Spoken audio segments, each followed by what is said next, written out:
बिस्मिल्लाहिर्रहमानिर्रहीम। आज के लेक्चर में हम देखेंगे अकाउंटिंग इक्वेशन। अकाउंटिंग इक्वेशन जो है ये एग्ज़ाम पॉइंट से इतनी इम्पोर्टेंट नहीं है। आईकॉम के जो एग्ज़ाम है इसमें इसके आने के चांसेस हैं, लेकिन वो भी कम। बी कॉम में तो इसका कोई तसव्वुर नहीं है कि इसका कोई सवाल आएगा, लेकिन अकाउंटिंग को समझने के लिए ये बहुत इम्पोर्टेंट है अकाउंटिंग इक्वेशन। अभी अकाउंटिंग इक्वेशन जो है ये क्यों पढ़ाई जाती है, इसमें आपने आगे हम मूव करेंगे तो आपको ट्रांजैक्शन को रिकॉर्ड करना होगा। रिकॉर्डिंग फंक्शन जो कि पहला फंक्शन है अकाउंटिंग का, इसमें चीज़ों को रिकॉर्ड किया जाता है। ठीक है, रिकॉर्ड करने के लिए डेबिट एंड क्रेडिट रूल्स ये आने चाहिए, और ये रूल सिखाने के लिए जो है अकाउंटिंग इक्वेशन पढ़ाई जाती है।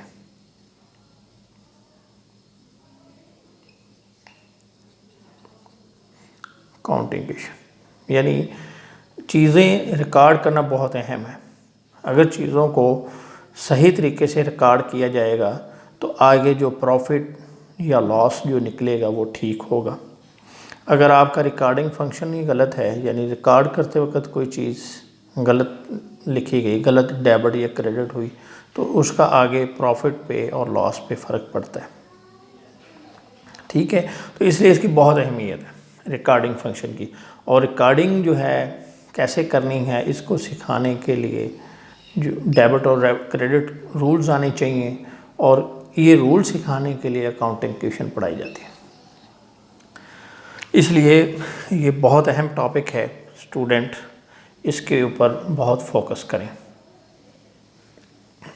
अभी देखें अकाउंटिंग इक्वेशन में क्या होता है कि एक चीज़ और भी आप देख लें, ड्यूल एस्पेक्ट।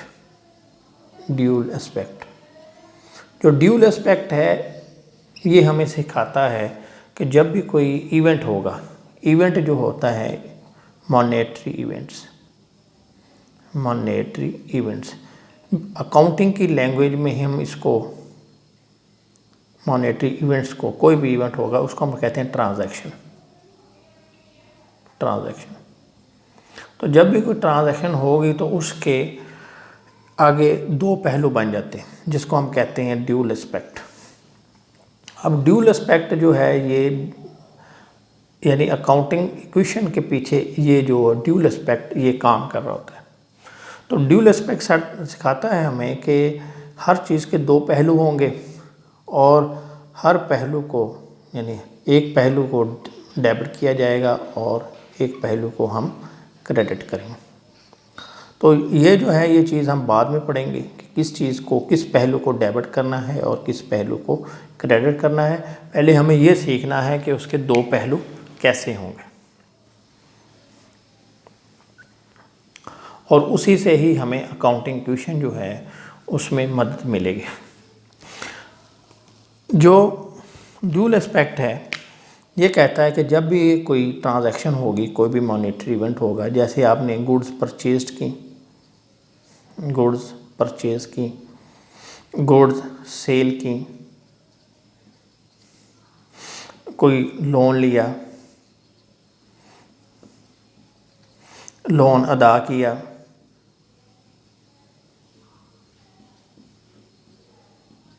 तो इसके हर चीज़ के, यानी ये तो मैंने वैसे समझाने के लिए लिख दी, लेकिन कोई भी इवेंट होगा तो उसके दो पहलू हो जाएंगे। ठीक है, तो आपने पहले काउंटिंग इक्वेशन को सॉल्व करने से पहले आपने पहले ये दो पहलू जो ड्यूल एस्पेक्ट है इसको अपने जहन में अच्छी तरह क्लियर कर लेना है। तो जैसे यहाँ पे देखें, चीज़ें ख़रीदी तो क्या हुआ, चीज़ें ख़रीदने से आपके पास गुड्स आ गई। उधार ख़रीदी हैं तो आपके ऊपर लोन चढ़ जाएगा, कर्ज़ा हो जाएगा। अगर नकद ख़रीदी हैं तो गुड्स आ जाएंगी, गुड्स इन, और इसके साथ जो है आपका कैश आउट, ये दो पहलू बन गए। इसी तरह जब आप चीज़ें बेचेंगे, गुड्स सेल करेंगे, तो क्या होगा, गुड्स आउट, और अगर नगद बेची हैं तो कैश इन। उधार बेची हैं तो क्या होगा, आपका दूसरे के ऊपर क्लेम बन जाएगा, आपका एक एसेट बन जाएगा जिसको हम अकाउंट रिसीवेबल कहते हैं। ठीक हो गया, इसके दो पहलू बन गए। इसी तरह अगर आप लोन लेते हैं तो लोन लेने से क्या होगा, आपके पास कैश आएगा, ठीक है, और साथ ही क्या होगा, आपके ऊपर लोन भी चढ़ जाएगा, यानी ये दूसरा पहलू बन गया, कर्जा बढ़ गया, लायबिलिटीज़ हो गई। अगर आपने लोन पे कर दिया तो क्या होगा, कैश आउट हो जाएगा और आपकी लायबिलिटीज़ जो हैं वो कम हो जाएंगे। ठीक है, दिस इज़ ड्यूल एस्पेक्ट, यानी कोई भी इवेंट होगा तो आपने, जब भी कोई इवेंट होगा तो उसके आपने दो पहलू जो हैं वो देखने हैं कि कौन कौन सा क्या इफ़ेक्ट हुआ। इसी तरह आप आम ज़िंदगी में भी कोई चीज़ ख़रीदते हैं, क्या करते हैं, पैसा, चीज़ें ख़रीदते हैं, पैसा चला जाता है और चीज़ आ जाती है, ये दो पहलू हो गए। अब ये तो मैंने अभी कहा है कि बाद में आपको सिखाऊंगा कि किस पहलू को आपने डेबिट करना है, किस पहलू को आपने क्रेडिट करना है, ये बाद में देखेंगे। अभी हम सिर्फ इसी पे ही फोकस कर रहे हैं कि जो है ड्यूल एस्पेक्ट, जब भी कोई इवेंट होगा तो कैसे होगा, दो पहलू कैसे बनेंगे। तो जो अकाउंटिंग क्वेश्चन है ये इसको ड्यूल एस्पेक्ट को समझने का एक बेहतरीन ज़रिया है। अकाउंटिंग क्वेश्चन कहती है कि जो एसेट्स होंगे, इसको न्यूमेरिकली ऐसे लिखते हैं, assets is equal to equities, equities, ठीक है। एसेट तो जो भी बिजनेस के अंदर चीज़ पड़ी होगी वो बिजनेस का एसेट कहलाता है। इक्विटीज़ जो होती हैं ये है, कहते हैं हम क्लेम्स ओवर बिजनेस, बिजनेस के ऊपर जो भी क्लेम होगा, यानी बिजनेस ने जो भी पैसा किसी का देना है, कोई चीज़ किसी की देनी है, वो इक्विटी कहलाती है। अब इसके दो हिस्से हैं इक्विटीज़ में, एक, इसको हम दो हिस्सों में डिवाइड कर देते हैं। एक को हम कहते हैं कि जो ओनर ने दिया है और जो इनको छोड़कर बाकी लोगों ने दिया, उसका इकट्ठा एक हेड बन जाएगा, इसको हम कहते हैं लायबिलिटीज़। ठीक है, इनको हम ये भी कह देते हैं ओनर्स इक्विटीज़, ओनर्स इक्विटी या कैपिटल। और ये एक्सटर्नल इक्विटी है, इसके लिए हम लफ्ज़ यूज़ करते हैं लायबिलिटीज़। ठीक है, अब ये कौन सा है कि अगर किसी ने बिज़नेस को चीज़ें उधार बेची हैं तो क्रेडिटर्स जो है अपना पैसा मांगेंगे, वो उनका क्लेम बन जाएगा। अगर बिज़नेस ने लोन लिया है तो वो बिज़नेस के ऊपर कर्ज है, बिज़नेस ने पे करना है, तो ये भी इनका क्लेम बन जाएगा। और ओनर्स इक्विटी ये क्या है, ये हमने पढ़ा था सेपरेट एंटिटी में कि मालिक पैसा दें, सेपरेट एंटिटी, बिज़नेस के मालिक पैसा दें, उसको भी हमने बिज़नेस के एंगल से कर्ज ही समझना है, लेकिन उसका नाम अलग है, उसको हम कहते हैं ओनर्स इक्विटी। और जो दूसरे लोग देंगे उन सब के लिए कंबाइन लायबिलिटीज़ का लफ्ज़ यूज़ किया जाता है। तो कहते हैं, अकाउंटिंग क्वेश्चन कहती है कि assets is equal to equities. तो ये क्या है, ये assets is equal to equities. अब इक्विटीज़ जो है ये दो तरह की होगी, एक होगी ओनर्स इक्विटी यानी मालिकों का क्लेम, और इसके अलावा जो बाकी लोग हैं उनका क्लेम, उसके लिए हम लफ्ज़ लायबिलिटी यूज़ कर रहे हैं। और इधर तो काफ़ी ज़्यादा चीज़ें जो हैं एसेट्स में हो सकती हैं, कैश है, बिल्डिंग है, ऑफिस फर्नीचर है, व्हीकल्स है, तो इसकी लंबी लिस्ट है, इसलिए यहाँ पे लफ्ज़ एक ही यूज़ किया गया एसेट्स, इसके नीचे इसकी बाइफर्केशन आ जाएगी। इक्विटीज़ में सिर्फ दो चीज़ें होंगी, ओनर्स इक्विटी और लायबिलिटीज़। तो अकाउंटिंग क्वेश्चन जो है ये हमें क्या सिखाती है, इन दोनों के दरमियान रिलेशनशिप। अकाउंटिंग की equation shows the relationship between assets and equities, और ये बताती है कि at each level both will be equal, assets will be equal to equities. This is accounting equation. अब देखें, इसको समझने का और तरीका क्या है। एक तरीका ये है, आप ज़हन में रखें कि आपने जो भी बिज़नेस में एसेट्स होंगे, जो भी एसेट्स ख़रीदे जाएंगे आपने उसका ब्रेकअप दे देना कि ये जो एसेट्स हैं कहाँ से आए, कहाँ से आए। ठीक है, यानी इनको ख़रीदने के लिए पैसा कहाँ से आया, तो इसको बताना है कि ये मालिक जो हैं, ओनर जो हैं, उन्होंने इतना पैसा लगाया और बाकी पैसा कहाँ से आया, बैंक से लोन लिया है, लोगों का लगा हुआ है वगैरह वगैरह, वो सारा इकट्ठा इधर बता देना। This is accounting question. यानी यही रिलेशन है बताने के लिए कि भाई एसेट जो हैं, जो बिज़नेस में मौजूद हैं, जो बिज़नेस में आए, वो कहाँ से आए, किस सोर्स से आए, ओनर से आए या लोगों का पैसा लगा, कंबाइन बता देंगे। या दूसरा, इसको ऐसे भी समझ लें कि मालिकों ने बिज़नेस स्टार्ट किया, पैसा लगाया ओनर्स ने, जिसको हमने कहा ओनर्स इक्विटी या कैपिटल, और यानी ये समझ लें 1 लाख रुपए लगाया, और हमने समझा, मालिकों ने समझा ये थोड़ा है, उन्होंने लोन भी ले लिया बैंक से, जिसको हमने कहा लायबिलिटीज़। तो वो 50,000 रुपये समझ लें। अब टोटल पैसा कितना लगा रहे हैं, 1,50,000। अब आपने ये बताना है कि ये 1,50,000 रुपये कहाँ है, इसका क्या किया, इस कैश की सूरत में पड़ा हुआ है या इसका कोई बिल्डिंग ख़रीद ली है, इसकी कोई मशीनरी ख़रीद ली है, तो जो भी है यानी 1.5 लाख रुपए का क्या किया वो इधर बता दिया जाएगा, जिसको हमने कहा assets. This is accounting question. यानी ये दोनों जो हैं इस एंगल से देखें कि जो पैसा आया वो किधर लगा, वो उसका पूरा ब्रेकअप मौजूद होगा, कैश की सूरत में पड़ा है या चीज़ें हैं, तब भी ये दोनों इक्वल होंगी। और अगर हम ये कह दें कि ये जो चीज़ें आई हैं इसका ये बता दो कि ये पैसा किधर से आया, मालिकों ने कितना लगाया है, इन्होंने कितना लगाया दूसरे लोगों ने, तो तब भी ये दोनों साइडें जो हैं वो बराबर होंगी। तो ये रिलेशनशिप बताने के लिए अकाउंटिंग क्वेश्चन जो है वो बनाई जाती है। अभी इसमें हम 1-2 ट्रांजैक्शंस देखते हैं, उससे आपको फिर फुल फ्लेज सवाल जो है वो हम आगे से शुरू करेंगे। इस लेक्चर में सिर्फ यही बताना जो है वो मतलूब है। इसमें देखें जो मिस्टर सलीम है, ये मेरे सामने है बुक अकाउंटिंग की, सुहेल अफजल की, और पेज है 32। अब इसमें हम अभी सिर्फ ये देखेंगे, ये है एसेट्स, और ये इधर कम जगह छोड़नी है राइट साइड पे, इधर सिर्फ 2 चीज़ें आएंगी, एक आएगा ओनर्स इक्विटी या कैपिटल, और दूसरा आएगा लायबिलिटीज़।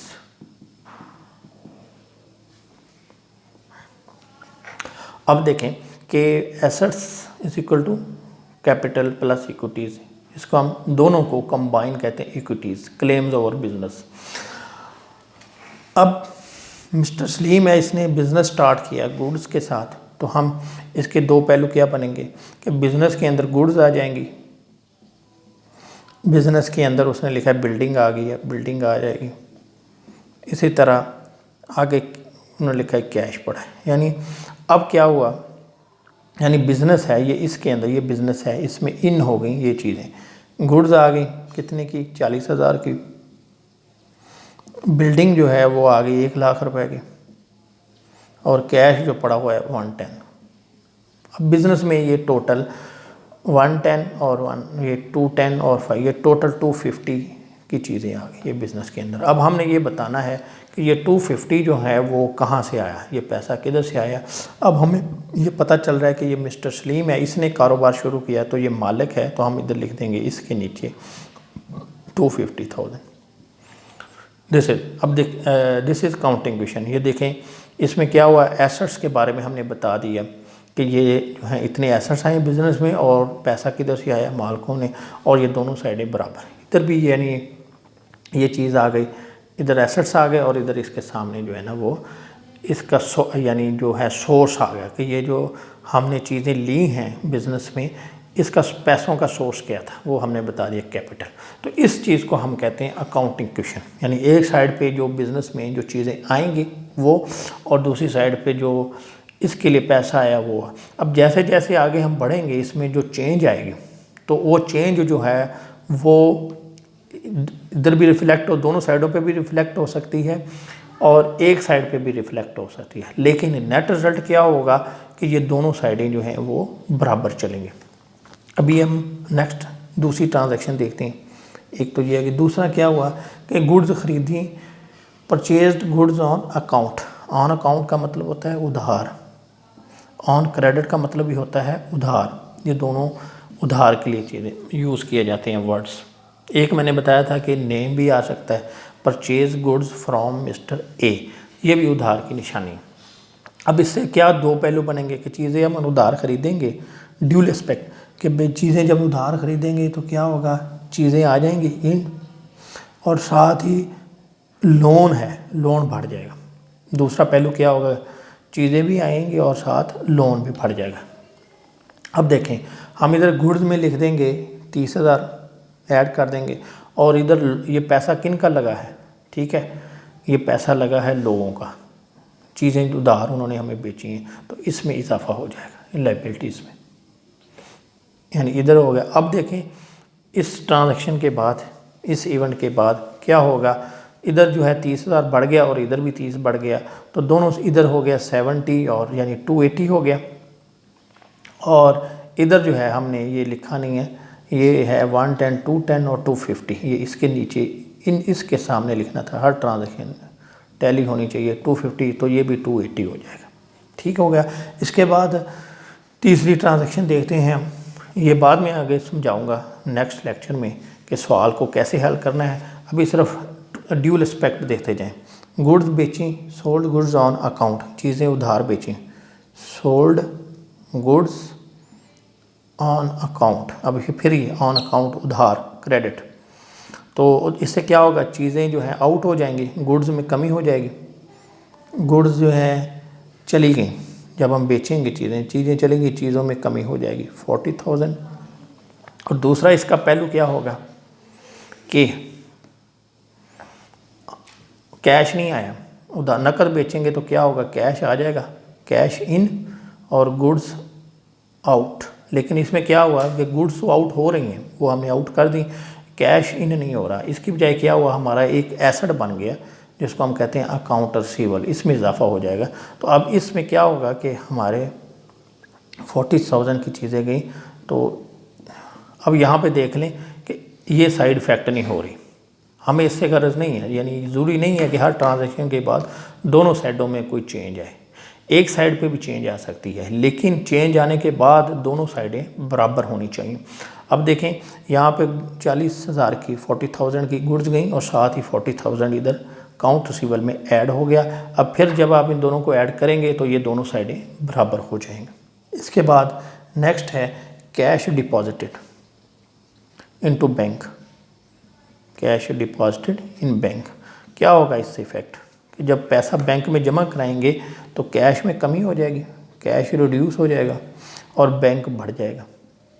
यानी हमने बैंक अकाउंट खोला, पैसे इधर ऑफिस में रखने की बजाय बैंक में कुछ जमा करा दिए, तो क्या होगा, यहाँ पे फिर ये भी हमारा एसेट है, बैंक बढ़ जाएगा, तो बैंक में इजाफा हो जाएगा और कैश में कमी हो जाएगी। यानी यहाँ पे कैश जो है वो 20,000 कम हो गया और इधर बैंक में कैश 20,000 बढ़ गया। तो इस ट्रांजैक्शन का भी देखें, सिर्फ इस साइड पे इफेक्ट पड़ रहा है, इधर इसका कोई इफेक्ट नहीं आ रहा। लेकिन जब इसको आप टोटल करेंगे तो दोनों साइडें बराबर। इसके बाद है पेड कैश टू सप्लायर, आपने सप्लायर को पैसा दे दिया, किस चीज़ का, गुड्स खरीदी थी, तो अब क्या होगा, कैश में कमी हो जाएगी। एक पहलू क्या होगा, कैश कम हो जाएगा, इधर से आप माइनस कर दें 20,000 और साथ क्या होगा, ये जो आपका लोन है ये भी कम हो जाएगा 20,000। ये दूसरा पहलू, यानी एक इधर, एक इफेक्ट इधर गया और एक इफेक्ट इधर गया। ठीक है, फिर रिपीट कर दूं कि ज़रूरी नहीं है कि जो इफेक्ट हो, जो ड्यूल एस्पेक्ट की मदद से दोनों साइडें इधर हों, इस साइड पे भी दो साइडें हो सकती हैं, या एक साइड इधर है या इधर है। ठीक हो गया। इसके बाद नेक्स्ट हम समझते हैं कैश रिसीव किया कस्टमर से, तो इसका क्या इफेक्ट होगा, जब कैश रिसीव किया कस्टमर से कैश में इजाफा हो जाएगा। और दूसरी तरफ क्या है, कस्टमर, कस्टमर कौन है, ये हमारे अकाउंट रिसीवेबल, इनसे जब पैसा लेंगे तो जो हमने इनसे लेना है उसमें कमी हो जाएगी, अकाउंट रिसीवेबल में कमी हो जाएगी। नेक्स्ट ट्रांजैक्शन है बिल्डिंग जो है वो, अब part of building costing 30,000 was destroyed by fire, आग लग गई तो उससे बिल्डिंग का नुकसान हो गया। बिल्डिंग की वैल्यू 1 लाख थी तो इसमें से इसकी वैल्यू कुछ कम हो गई आग लगने से, तो क्या होगा, बिल्डिंग की वैल्यू कम कर दें। यानी यहाँ एक फैक्ट ये हुआ कि बिल्डिंग जितनी ज़ाया हो गई उसमें कमी कर देंगे। और दूसरा फैक्ट क्या होगा, जितने भी बिज़नेस का प्रॉफिट है, बिज़नेस का जो लॉस है, इनकम है, एक्सपेंसेस है, सब के लिए ये ओनर ज़िम्मेदार होता है। कारोबार के जो मालिक हैं उन्होंने ही बिज़नेस के अखराजात बर्दाश्त करने हैं, उन्होंने ही बिज़नेस के नुकसान बर्दाश्त करने हैं, और जो प्रॉफिट होगा वो इन्होंने ही एंजॉय करना है। ठीक है, अब बिल्डिंग का नुकसान हुआ है 30,000 रुपये का, तो क्या होगा, कारोबार में जो इन्होंने पैसा लगाया हुआ है इसमें से 30,000 की कमी हो गई। यानी एक एस्पेक्ट ये हुआ कि बिल्डिंग में कमी हो गई, दूसरा एस्पेक्ट क्या हुआ कि ये जो उनका कैपिटल था वो भी उतने से कम हो गया। आगे है, उन्होंने और पैसा लगा दिया है तो उसमें क्या होगा, बैंक के ज़रिए लगाया तो क्या होगा, चेक बैंक में जमा होगा, बैंक बढ़ जाएगा एक पहलू, और दूसरा पहलू क्या होगा कि उन्होंने पैसा लगाया मालिकों ने तो कैपिटल में इजाफा हो जाएगा, ये दूसरा पहलू है। ठीक है, इसी तरीके से आप जो है ना ये सोचेंगे। आगे तनख्वाहें दी हैं, paid salaries by cheque, cheque के ज़रिए तनख्वाहें दी हैं। अब ये ख़र्चा है, तनख्वाह जो है बिज़नेस का एक्सपेंस है, तो ख़र्चा कौन बर्दाश्त करेगा, मालिक। तो इनका जो पैसा है उसमें से हम ये तनख्वाह दे देंगे 4,000, इधर से कमी हो जाएगी। और दूसरा क्या है, चेक के ज़रिए दे रहे हैं तो ये जो हमारा बैंक है, बैंक में से उतने पैसे माइनस हो जाएंगे, बैंक में कमी हो जाएगी। और आखिर में है गुड्स रिटर्न टू सप्लायर, हमने चीज़ें जो हैं वो वापस कर दी, किन को, सप्लायर को। तो इससे क्या इफ़ेक्ट होगा, ड्यूल एस्पेक्ट, कि जब चीज़ें वापस करेंगे यानी परचेज रिटर्न है, तो गुड्स जो हैं ये हमारे पास जो हैं ये आउट हो जाएंगी, इसमें कमी हो जाएगी। और जब हमने चीज़ें वापस कर दी तो जो हमने लोगों के पैसे देने थे, अकाउंट पेबल, क्रेडिटर्स जिसको कहते हैं या लायबिलिटीज़ कहते हैं, तो लायबिलिटीज़ में भी कमी हो जाएगी, इसमें से लेस हो जाएगा और चीज़ों में, गुड्स में से माइनस हो जाएगा। ठीक हो गया। इस तरीके से ये जो है हम अकाउंटिंग ऑपरेशन करते हैं। और इसमें जैसे ही आप ट्रांजैक्शन पढ़ें फ़ौरन सोचें कि इसके दो पहलू क्या बनेंगे। ठीक है, और जब वो आपको समझ आ गए तो उसको मुतलका हेड में माइनस या उसको प्लस कर देंगे। और ये ख्याल रखना है कि हर लेवल के ऊपर ये दोनों चीज़ें, assets is equal to equities, ये बराबर होनी चाहिए। ठीक है, उम्मीद है ये आपको अकाउंटिंग पता चल गई है। नेक्स्ट जो लेक्चर होगा उसमें हम इसका जो क्वेश्चन नंबर 1 है उसको प्रॉपरली सॉल्व करेंगे। Thank you very much.